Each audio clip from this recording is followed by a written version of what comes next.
Nadie hay tan sabio que pueda contar todas sus proezas, pero yo podría decirte tantas hazañas suyas que pasaría mucho tiempo antes de dar fin a lo que yo sé.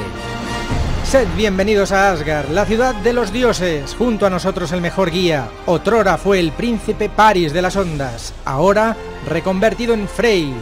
Frey de las ondas. Muy buenas noches, Nacho Monzón. Pax Romana para todos, amigos. ¿Cómo que Pax Romana? No. La Pax Romana llega a todo el mundo. Sí. Claro que sí. ¿También a norte? Sí, hombre. ¿Más allá del norte? Claro que sí, hombre. Precisamente con la cristianización vino la latinización. Y adiós nuestros dioses y nuestras diosas, y nuestros gigantes y nuestros enanos. Y nuestros cabezudos, sí señor. De los que vamos a hablar hoy, pero centrándonos en dos figuras, como son Odín y Thor. Sí, Thor, que... señor. Mira, lo tenemos por aquí. Madre mía. A ver lo que decimos, porque Hay nubarrones, lo ¿eh? tenemos cerca, sí.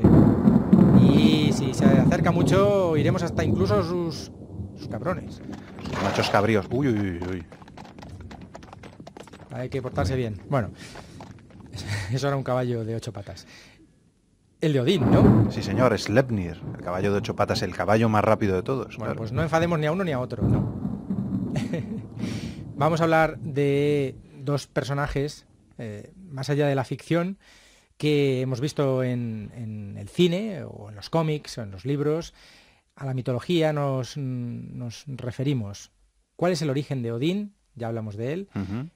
Tienen muchos nombres, es conocido de 1000 maneras distintas, además de que es capaz de mimetizarse, de vestirse de distintas personas, caracterizarse de distintos animales. ¿Cómo es Odín? Yo creo que, fíjate, es para un mitógrafo, para un antropólogo, para un historiador, es un regalo. Odín es el sueño de cualquier especialista en mitología. ¿Por qué? Porque es un dios extremadamente complejo. Más que Odín, habría que llamar los Odines. Tiene muchísimos nombres. Probablemente es el dios con más nombres de todos. Muchos de ellos son nombres parlantes y se pueden describir muy bien. Otros, la verdad es que no, otros no sabemos a qué se refiere. Hay algunos relatos donde se nos habla de docenas y docenas de nombres. En el Gylfaginning, por ejemplo, al comienzo, el Gylfaginning es el engaño o la alucinación del rey Gylfi. El rey Gylfi llega a la tierra de los dioses y pregunta a esos dioses, aunque él no sabe que lo son, pues cómo son los dioses, quién es Odín, y le empiezan a contar. Y dice, pues en la antigua Asgard tenía 12 nombres, pero tenemos muchos más. Probablemente porque, como ya lo decían especialistas como Raymond Page, estamos ante una concentración de dioses. Fue un personaje que se compuso de muchas divinidades. De hecho, Odín, ¿de qué es dios? Es dios de los poetas, pero los poetas son los sabios, es dios de la escritura. Esas son cosas que se relacionan también con la magia. Es dios de la magia blanca, entre comillas, pero es dios nigromante, puede levantar a los muertos. Sin embargo, también es dios guerrero, y eso a veces se antepone un poquito a ese conocimiento poético. Es dios aristócrata, tiene demasiadas cosas dentro de él. Es un dios guerrero, pero sin embargo prácticamente no lucha, o casi nunca lucha. En los relatos mitológicos, ¿qué menciones hay de sus combates? Muy poquitos. Él, sin embargo, viaja, como dices tú, y viaja disfrazado. Eso lo veremos semanas posteriores, porque generó una imagen que ha servido de icono, de inspiración para otros seres como él. Y sus viajes básicamente consisten en o bien buscar la sabiduría o bien promocionar a héroes. Promocionar a héroes él lo hace dándoles un objeto mágico, ayudándoles en algún momento, pero también concediéndoles la muerte. Ajá. Es el dios de las victorias, pero es el dios que también te concede la derrota. La derrota no es tan mala en el mundo escandinavo si se hace con honor. ¿Por qué? Porque él va por el mundo buscando guerreros que se unan a él en su gran templo, yo creo que conocido por todos, que es el Valhalla, el palacio de los caídos. Él mismo era conocido como Valfather, el padre de los caídos, padre o señor de los caídos. Allí llevaba a los caídos, a una de las salas, si no la sala más grande en Asgard, ¿no? Y Odín se emparenta con Frigg. Llega una relación ahí con Frigg, Freya. Con Freya también. Frigg y Freya a veces se confunden. Él se casa con Frigg. Ajá. Y tiene un hijo que es Balder, el famosísimo Balder.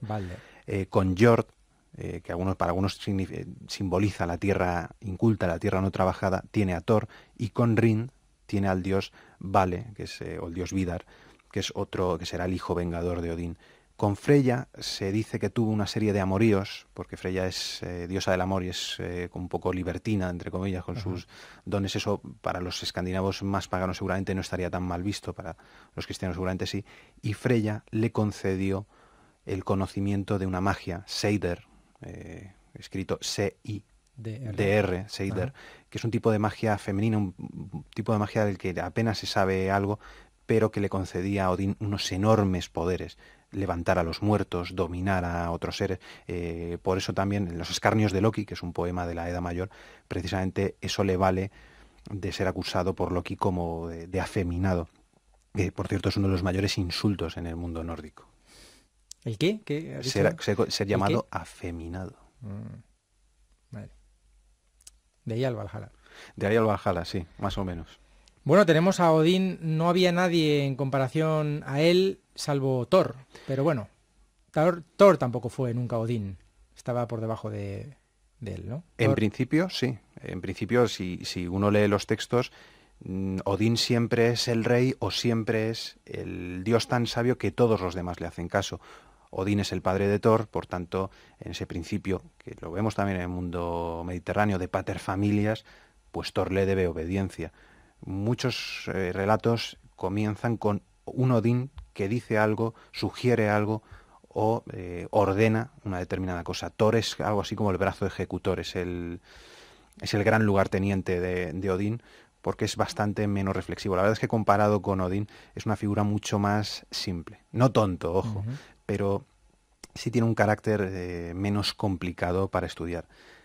Es curioso, hace años un gran especialista de la Universidad de Cambridge, Raymond Page, y George Dumézil es un gran antropólogo que muchos conocemos, recogían una mención de Olaus Magnus, que fue un erudito del siglo XVI, que quiso en una obra magna, digamos, conocer todo el pasado de ese pueblo nórdico, germánico, escandinavo que hablábamos ya la primera semana, de ese mundo nórdico.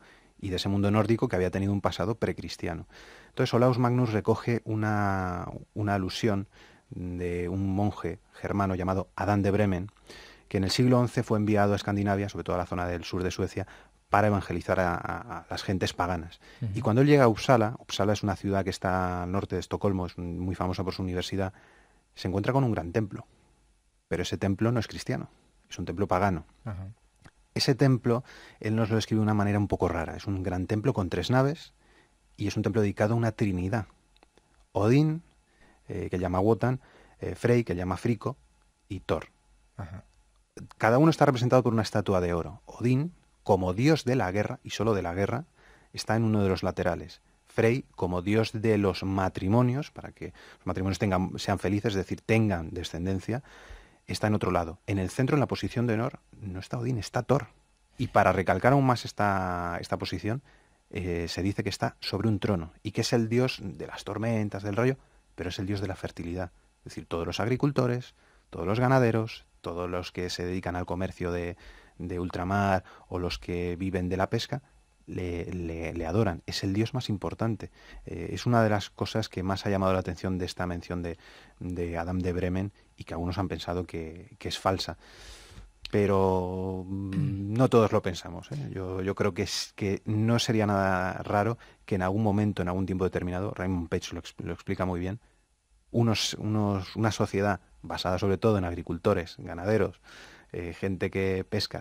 Tuvieran como dios principal a Tormenta, ¿no? Exacto. Algo así. No, algo tormenta así. No, pero sí que significa trueno. El origen... Significa trueno, significa todo ese movimiento celeste que curiosamente le asemeja con el dios principal de los panteones latino y heleno, que es Júpiter, Zeus. Sin embargo, aquí no es, digamos, la figura principal, es Odín, que es un dios, entre comillas, celeste, pero es un dios diferente. Además tiene un carácter más... evidentemente, Odín sí encaja con Zeus y Thor, con Zeus y Júpiter, en el sentido de que es más aristocrático. Es un dios de aristocracias, de aristocracias guerreras. Thor es un dios que sí va que a pie. No va a pie, porque tiene su propio carro, pero sí protege o da la impresión de que es un gran protector de toda la humanidad. Incluso llega a proteger a los dioses. Da la impresión de que a veces, que sin Thor los dioses no harían gran cosa. Ajá. Es el percutor. Ah, Sí. ya echaba yo de menos estos chistecillos. No, pues claro. Y entonces decías que no iba a pie, que va tirado, lo hemos escuchado antes, tirado por un carro. Va en un carro volador, que le llevan dos animales, no son caballos, no son leones, sino que son dos machos cabríos. Zangniost y Zangrisner. Son dos grandes No machos. te lo hago repetir, ¿no? No, porque vamos, se me puede trabar la lengua y puedo perder dientes. Son dos seres que son muy curiosos, porque aparte de tirar del carro de Thor, le sirven de comida. Tienen un pasaje muy curioso Sí. al respecto con Loki, ¿verdad? En una de sus aventurillas, eso se cuenta en el Gylfaginning, en la alucinación del rey Gylfi, Sí. Loki y Thor, que no siempre son enemigos, a veces van buscando, digamos, aventuras por el mundo, Sí. llegan a una casa, ya es de noche, y quieren pasar la noche allí. Los que están allí son granjeros, son humildes, y dicen, bueno, pues vamos a compartir lo que tengamos con vosotros. La hospitalidad es un A cambio rasgo. de ese alojamiento, pues Sí. le ofrece Thor Los machos cabríos. los machos cabríos. Porque Thor, cuando tiene hambre y está de viaje, mata a sus dos animales, se come la carne y respeta los huesos. Por la mañana consagra los esqueletos con su martillo y esos animales se regeneran, vuelven a la vida. Es algo que aparece también en el Valhalla. Tienen alimentos que se agotan y se vuelven a recuperar. Es una especie, es un mito muy, muy interesante de esa felicidad, entre comillas, eterna. Y esto mismo se lo dice a los campesinos, Ujú. que le ofrecen alojamiento, comamos a nuestros machos cabríos, pero respetad los huesos. Sí. Y parece ser que no sucede... No, el hijo de los granjeros, que se llama Thialfi, Sí. que es muy majo, pero un poquito travieso, pues rompe uno de los huesos, uno de los huesecitos. De manera que por la mañana Thor se da cuenta de que una de sus cabras, de uno de sus machos cabríos, está coja. ¿Qué problema?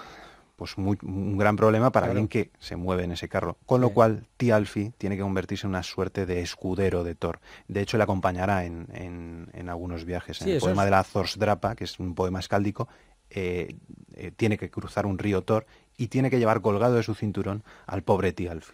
Y el campesino les dice que sí, que se lleve a sus hijos, que no pasa nada, él se queda con las cabras y que se lleve a sus hijos. Y sí, se fueron con él. Sí, señor.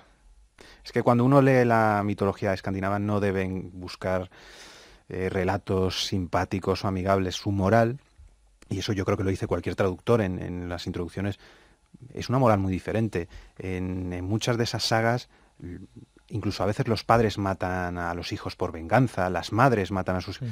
se ofrecen compensaciones económicas y con eso en teoría llegan a una paz. Es decir, es un poco raro. Muchos de esos héroes, de los grandes héroes de las sagas, no son héroes porque ayuden a los pobrecitos y... No, es que a veces simplemente van de saqueo. Hacen operaciones auténticamente vikingas. Y eso se considera heroico porque su moral es diferente. Esto evidentemente tiene muchas matizaciones. Por proseguir ese viaje, porque es interesante, el fin didáctico que tiene también, y es que llegan a las pruebas, yo diría las 7 pruebas, igual que las 7 pruebas de Asterix y Obelix. Ocurre algo así en ese viaje a Utgard, cuando se encuentran pues con Skrimir, gigante, este era más fácil el nombre, Skrimir, se alojan en su guante. Sí, se alojan en su guante, gigante. Claro, pero ellos no saben que es un guante, ellos creen que es una cueva. Porque el gran gigante que vive por allí, que es Utgard Loki, no confundirle con el dios Loki, les ve, tiene miedo de ellos y realiza una serie de encantamientos. Lo que están viviendo en ese momento, en el momento de la cueva, todos los dioses, incluido Thor, es una alucinación. Es una alucinación, está genial. Porque claro, aquí tenemos a un Thor que, como hemos hablado en otras ocasiones, los dioses nórdicos, pues tienen una parte humana. No son dioses que pueden con todo, sobrehumanos en un 100% de los aspectos. Por ejemplo, llega al castillo de este gigante Utgard y no puede abrir las puertas. No es lo suficientemente fuerte como para abrir las puertas. Dices, pero bueno, él y su martillo no pueden abrir las puertas. Y de hecho, después le presentan una serie de pruebas de beber. Por ejemplo, Thor no solo tiene una fuerza física brutal, sino que es capaz de beber y de comer más que nadie. No es capaz de vaciar un simple cuenco de hidromiel. No es capaz de levantar a un gato del suelo. No puede luchar contra una anciana que le derriba completamente. Sí. es burlado en una serie de pruebas que parecen ser muy simples. La imagen de Thor cae a los suelos y dices, pero por Dios. Totalmente. Pero él insiste, él dice, no, pero ponme otra prueba. No, pero yo me enfrento a esta otra prueba. Sí.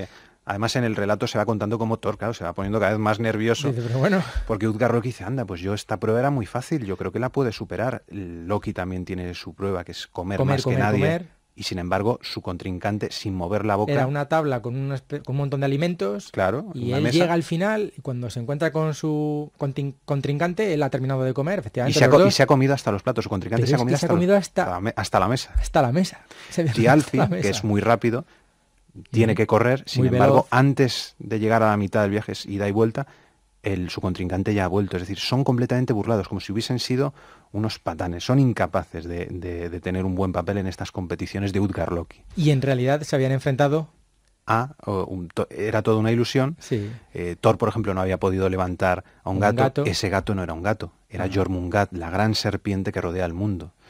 No había podido derrotar a una anciana. ¿Por qué? Porque esa anciana era la muerte. La muerte. Y la muerte puede con todos.